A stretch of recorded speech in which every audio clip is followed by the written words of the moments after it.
তুফান ঝড়ে কাঁপছে গোটা বাংলা, তো হঠাৎই শাকিব খান বিরোধী বিস্ফোরক মন্তব্য করলেন কাজী হায়াৎ, এবং আজকে কাজী হায়াৎকে নিয়ে আমরা কিছু কথা বলবো যে আসলে আপনার টোটাল ক্যারিয়ারে বর্তমান সময় লাস্ট 15 বছর আপনার কিভাবে কেটেছে।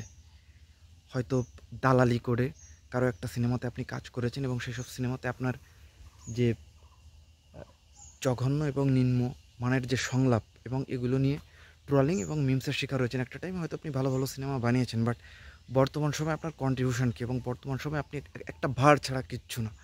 তো কাজী হায়াৎ রিসেন্ট একটি ইন্টারভিউতে সে বলেছে যে তুফানের থেকে তার রিভেঞ্জ সিনেমাটা সেরা। সে রিভেঞ্জ, যেহেতু রিভেঞ্জ সিনেমাতে তিনি ইকবালের রিভেঞ্জ সিনেমাতে সে অ্যাক্টিং করেছে এবং ইকবালও বলেছে কাজী হায়াৎ ভাই, সে বলেছে যে রিভেঞ্জ তুফানের থেকে অনেক ভালো হয়েছে এবং এটা কাঁপিয়ে দেবে হ্যান ত্যান। তো এইসব নিয়ে যদি আমরা কথা বলতে আসি তাহলে কিন্তু কাজী হায়াৎকে কঠিন সমালোচনা করতে হয়, এবং এই মানুষটা লাস্ট 15 বছর কিন্তু নেহাত ট্রলিং এবং মিমসের খোরাক ছাড়া কিচ্ছু না। এখন আপনার প্রোডাক্ট আপনার ভালো হতেই পারে, বাট যেখানে একটা সিনেমা আসছে, আপনার মতো একজন বয়োজ্যেষ্ঠ, একজন সিনিয়র, একজন সফল আম্মাজান সিনেমার পরিচালক, এখন আপনি যদি এই টাইমে এসে আপনি যদি আপনার একটা রাইভাল একটা সিনেমা আসছে যে আপনার সিনেমার সঙ্গে সেই সিনেমাটা, এবং সেই সিনেমাটার হাইপ অলরেডি কিন্তু দুই বাংলা দেখে ফেলেছে, এবং সেই সিনেমাটা নিয়ে আপনি যদি এইরকম মন্তব্য করেন তাহলে আপনার প্রতি অল শাকিব খানের ফ্যান্স থেকে শুরু করে আপনার প্রতি যারা যারা আসলে গোটা যারা বাংলা চলচ্চিত্রের নিউট্রাল অডিয়েন্স, তো তাদের ফিলোসফি আপনার প্রতি আসলে কী দাঁড়ায়, এটা কি আপনার 10বার ভাবা উচিত ছিল না? একটা স্টেটমেন্ট দিয়ে দিলেন, হয়ে গেল। মানে কোত্থেকে আসেন ভাই আপনারা? মানে মানে এখনকার দিনে আপনারা বাংলা চলচ্চিত্রের আবর্জনা বোঝা এবং ক্ষতিকর একজন ছাড়া কিচ্ছু না বর্তমান সময় দাঁড়িয়ে। হ্যাঁ, একসময় বানিয়েছেন ভালো ভালো সিনেমা, এখন ওই ফাপড় দিয়ে কি আপনি সারা জীবন চলে যাবেন এবং ইচ্ছামতো স্টেটমেন্ট দেবেন?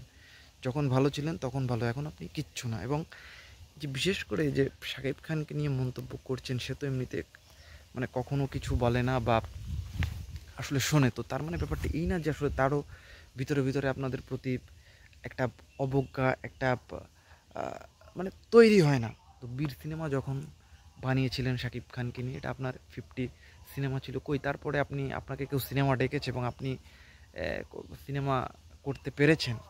এবং ওই সিনেমাটা আসলে কিভাবে কেন শাকিব খান নিয়েছে এটা আমরা জানি, আপনাকে কেন নিয়েছে, কারণ এটা আপনার আপনি এটা বুঝবেন না। হ্যাঁ, আপনি এক সময় আম্মাজান, দেশদ্রোহী, দাঙ্গা 83 সিনেমার ডিরেক্টর ছিলেন, তো এরকম একটা ভ্যালু আপনার কিন্তু তখন ক্রিয়েট হয়েছিল। হ্যাঁ, এখনও আপনি ডেফিনেটলি মানুষের মনে সেইভাবে আছেন, কিন্তু বর্তমান সময়ে এই কাজগুলোর জন্য আপনি ডেফিনেটলি আলোচিত, এবং আপনার মতো একজন নির্মাতা শাকিব খানের ক্যারিয়ারে যুক্ত হওয়ার দরকার ছিল। ইন ফিউচার যখন মানুষজন বলবে যে শাকিব খানের ক্যারিয়ারে কি কাজী হায়াতের কোনো সিনেমা আছে বা বড় কোন কোন ডিরেক্টরদের, এই জন্য সে নিজে টাকা লগ্নি করে ইকবালের সঙ্গে প্রডিউস করে আপনাকে এনে, এবং আপনি বীর সিনেমায় কতটুকু কাজ করেছেন এবং আপনার কি ক্ষমতা ছিল কি আউটপুট বের করার, এটা আমরা সবাই জানি। হ্যাঁ, আপনাকে কেন নেওয়া হয়েছে, এবং বীর সিনেমাতে শাকিব খানের জাস্ট একটা ট্যাগলাইন মারার দরকার ছিল যে আমি কাজী হায়াতের সিনেমাটা করেছি, ব্যাস। আর গোটা সিনেমা কিন্তু ইকবাল, শাকিব খান তারা ডিসকাস করে, তারা টেকনিশিয়ান, তারা সব কিছু ম্যানেজ করে কিন্তু তারা কিন্তু সিনেমাটা আসলে উঠিয়েছে, এবং এইখানে বীরত্ব বা বাহাদুরের কিছু নেই। এবং আজকে আপনি রিভেঞ্জ বলছেন যে রিভেঞ্জ সেরা হ্যান ত্যান। ভাই, কাঠের চশমা খুলে ভালো চশমা পরে একটু মানুষজন কিভাবে আপনাদের নিচ্ছে এবং একজন আপনাকে প্রভাবিত করলো এবং আপনি লাফিয়ে সেই অনুযায়ী স্টেটমেন্ট দিলেন, এগুলো করে আসলে হয় না। হ্যাঁ, দিন শেষে মানুষের ভালোবাসা পাওয়াটাই আসল।